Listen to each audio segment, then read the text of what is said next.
Okay, so hey guys, and welcome back to another predictions video. And in today's video I'm going to be predicting the Gonzalez versus Mikham fight. And so if you are new around here and you have not yet subscribed, please do so. Like video if you're doing the like video, and let's get straight into it. So going into this fight, Gonzalez is 15-0 with 13 KOs, and Mikham is 16-0 with 11 KOs. This fight is for the vacant IBO World Featherweight title.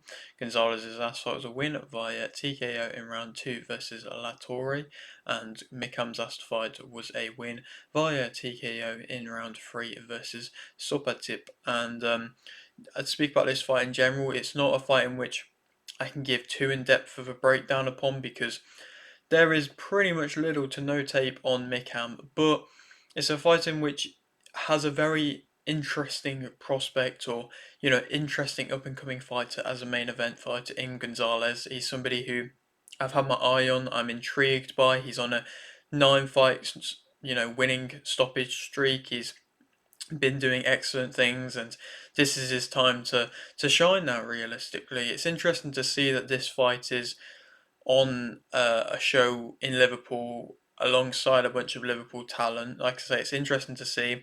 You have the likes of Jack Turner on there, who apparently is fighting for a title on this. I'm not too sure which one against who, but apparently he's fighting for his first title on this, alongside the likes of James Metcalf as well. He's making his return after winning that IBO World Title belt at his own weight last time out, but that was about a year ago against Hogan, and we haven't seen him in a while. So he's making his return, and I don't believe it's for the belt. But this is interesting to see that this is happening on this show. It's happening in this country. It's not been talked about much. The whole card, the whole show hasn't really been talked about much, and like I say, I find it interesting. It's a good show, like I say, filled of good talent, and it's intriguing to see how these Queensbury names, the Warren Boxing Management, they're kind of doing their own thing at the moment. I mean, they have Box Nation putting on lots of different events, and they're high quality events, and they have some good names on it, and this seems to be one that's involved in it. I mean, I think Box Nation is the broadcaster, and like I say, it's just interesting to see it's even happening. It's people's fighters mixing up with Queensbury, and yeah, it's a step up for both fighters in the main event, and it's an interesting contest. And people's fighters have been seemingly doing great work with a lot of Cuban fighters, and to be fair, a lot of Liverpool talent as well. I know there is that link between Cuba and Liverpool and like Dubai. I see that there's a lot of links between them. A lot of Liverpool fighters will go and fight out in Dubai, and Cuban fighters will come and fight in Liverpool. I mean, the prime example of that is Jadier Herrera, who's doing excellent at the moment with Queensbury and is delivering some great knockouts. But he's training alongside some of the Liverpool fighters, the talent that's coming through, and there is a lot of Liverpool talent coming through, and it's going to get shown on this card, a lot of it as well. And when Nick Ball had his homecoming, it was kind of all put on show, and so like I say, it's interesting to see that there is such a link between them. I think there's some excellent Cuban talent. Like I say, I think Jadier Herrera is a great talent. I think Gonzalez here is a great talent as well, Diane Gonzalez. So in general, it's an interesting fight, and it's a guy in which, like I say, is taking a big step up here. I believe he's gonna, really, really come for this fight. Coming off the amount of stoppages in which he's had recently, it's going to be difficult to kind of slow him down, stop this stoppage streak. Something that I also find very interesting about this event as well is the fact that they're doing fight to the night bonuses, and I believe knockout bonuses and things like that. People's Fighters, I'm not too sure if it's a charity or anything like that, but or are just really kind of keen on getting the fighters the money that they deserve. But bringing fights of the nights in, and knockouts of the nights and stuff like that, performances of the nights, I think that's excellent realistically. And for these fighters in which perhaps aren't making huge amounts of money on their fights. I don't think the people who are going to be fighting on this show are going to be making crazy amounts of money. It's nice to see that they're getting the opportunity to have this fight in the night bonus. You see in the UFC, they really push that, and it's such a big thing. And fighters will actively, after fights, be like I've deserved this. I've worked hard for this. I'm working, and like I say, it's a bonus for me. This is what I deserve, and it makes them fight better. So perhaps on this card you're going to see some great performances, and hopefully you will be. I'm sure it will be a great card. Uh, and so, like I said, I just thought I'd mention that as an added thing, in which was intriguing for me. Obviously, for both these fighters, it's the first time kind of out of their home countries, realistically. Gonzalez, of course, is Cuban, but he's only ever boxed in Dubai, bar, I think, one time. But this is like a completely different thing, him fighting in the UK. He seemed to have, most of his options in Dubai, most opportunities in Dubai. And they've not been on massive shows from the looks of things, from what I've seen of his shows and his footage. They've been in kind of like hotels or gyms and things like that. They've not been on kind of massive stages. Not saying it's a massive stage, but it's a big stage compared to, I'm sure, what they're used to. And Mikham as well, he's only ever boxed out in Thailand. That means that is why there is such little tape upon them. There's many, many fighters who are kind of going around claiming a ranking who are Thai and haven't really fought anybody of note, but they're just kind of working their way into the rankings somehow, doing what they can do, and just kind of doing it under the radar because there's not really, like I say, any footage of them or anything like that. But nonetheless, Mikham's got himself in this position here. He is the WBC, I believe, silver featherweight champion. So that's a belt in which he's managed to pick up on his own back, and so he has faced a level of opposition, even though it's not really been as high as what we're about to see him face here. But it's an interesting entity. You can never write out a Thai or a Filipino type fighter, and like I said, this is going to be an interesting contest to speak about. Gonzalez as a fighter, he's physically strong. That you can see that upon him. He's very, very strong. He has that high guard. He will just catch a lot of shots and then be able to respond back.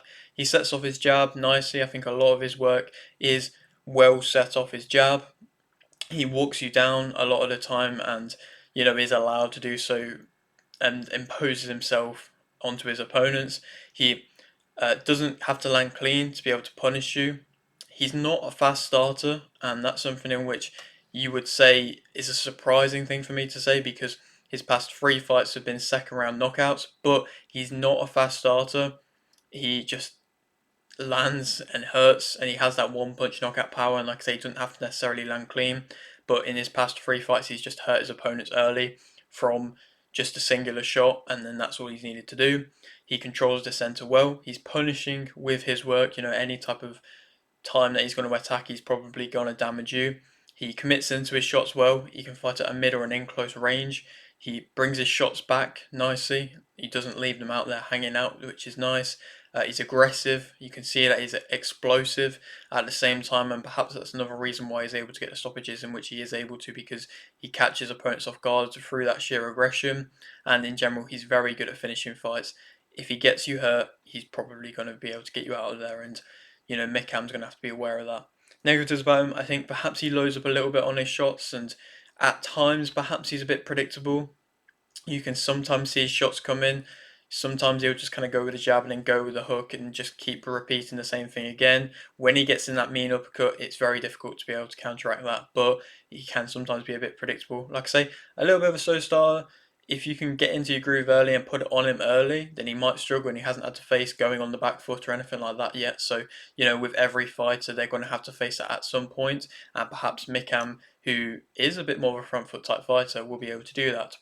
He doesn't always have the most or the best accuracy. I don't think, I think sometimes it's a bit poor. Sometimes with the hooks, he can hook and, be quite wide or over committing with them shots of his. He stands quite tall, so he definitely is a big target there. And if he's Mickham's going to be able to go to the body, he might be able to hurt him. He doesn't always put combinations together. Sometimes it is just them singular shots. Like I say, sometimes, well, because he has so much success with the singular shots, sometimes he doesn't necessarily put the combinations together.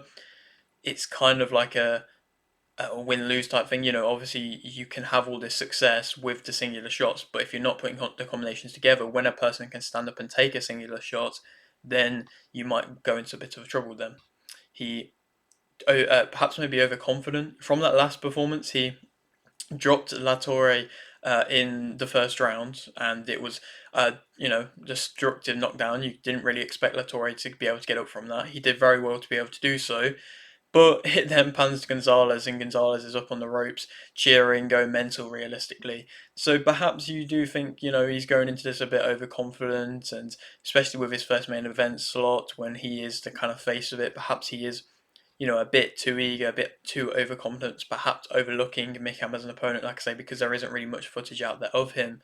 Perhaps he is maybe overlooking him. I think he does circle in the same way. You can kind of see him sometimes just go around in circles a bit at times. I don't think he cuts off the ring excellently. I think his explosiveness perhaps catches fighters off guard, but I don't think he actually cuts off the ring that well. And like I said, I don't think he has has had a test on the back foot yet. Speak about Mikham as a fighter. Like I said, there is very little in what I can say. Like I say, he's a front foot type fighter. He'll go to the body. He's strong as well, so he's probably going to try and match Gonzalez in that aspect. He's aggressive in the same aspect, and he wants to be in close. So he's probably going to bring the fight, and I'm just going to be hoping that he puts Gonzalez onto the back foot to see what happens and see, how he reacts to that. And that's what I'm just going to be hoping for. Negatives about him: I think he ducks his head. I think his punch is a bit slappy and a bit sloppy at the same time as well. Slappy and sloppy. And the accuracy isn't always amazing as well. And I think he does tire a bit as well. Gonzalez hasn't been tested into them later rounds realistically, and hasn't been tested especially into the 12-round later rounds. So Gonzalez might tire at the same time as well, but perhaps at the slower pace, or unless Mikham puts on the pace. We'll have to wait and see. Gonzalez is the favourite for this fight, and I think that Gonzalez will win via KO in round 4. I think he's going to be able to destructively stop Mikham again, well, like he has been all his other opponents, and land a clean shot upon him, and then Mikham's just not going to be able to deal with that and face that. Just because, if he ducks his head down and goes into a Gonzalez uppercut, I don't believe that he's going to be able to stand up, and I don't think he's strong enough to be able to stand up to that, and I don't think he would have faced anything like that before. And like I said, this is going to be a welcome victory into the UK crowds for Gonzalez. I think he could be a fan-friendly type fighter. He could definitely get some support from this. I'm sure a lot of the fans that are going to be there for the Liverpool fighters, all these Liverpool names often bring a lot of support and a lot of fans. They're going to stick around for the main event. If they see a destructive stoppage, he's going to gain a fan base then. And I'm sure that's the main reason why they're having this fight in the UK, to be able to gain that bit more of a fan base for him. Then he could become a name in which fans are wanting to see back in the UK. So, you never know. Options of who he could go on to fight next. Of course, he's not ranked from what I believe in any of the governing bodies. From what I've seen, he is not ranked. So he can kind of do what he wants realistically. This IBO title gives him that little bit of elevation, gives him that little bit of leeway, but I wouldn't mind seeing him against like a Kolmatov. Kolmatov hasn't fought since the loss versus Ford. That could be a good contest. Realistically, Gonzalez is ranked highly with BoxRec, so if he's looking down, Kolmatov is quite far down compared to him. I know the BoxRec rankings aren't amazing, but there's something that you can look at there. Somebody like a Roy Manvilla, that could be a great name as well. Somebody who has fought at a very high level, but slipped up a few times at the high levels. So that could be a great fight as well to step Gonzalez along. Or an Encayas. Encayas is coming off. Well, he had that loss versus Takuma Inoue, and then won since then back in the Philippines. That's another guy who could be a contest, or be an opponent for Gonzalez. Like I said, just progressing him along. But I'd like to see him against a guy who has fought at a high level, perhaps fought for a world title, just to, like I say, move him along, and that would be a good progression from an unbeaten 16-0 opponent. But that's just my opinion. That is it for today's video, though. Hope you did enjoy. Like the video if you did, like the video, subscribe if you're new, and thanks for watching.